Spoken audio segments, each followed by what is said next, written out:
నీ గొంతులో భయం బతికినట్టుంది. ధైర్యం ఆటోమేటిక్గా చచ్చిపోయి ఉంటుంది. బతుకుపో.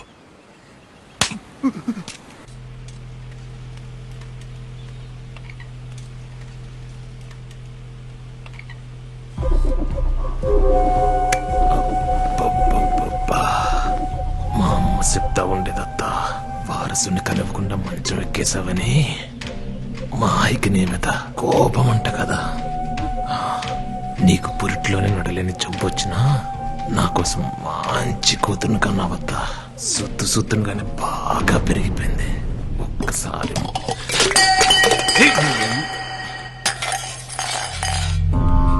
అమ్మా, ఏమైందమ్మా? ఏమైందమ్మా? ఏమైంది?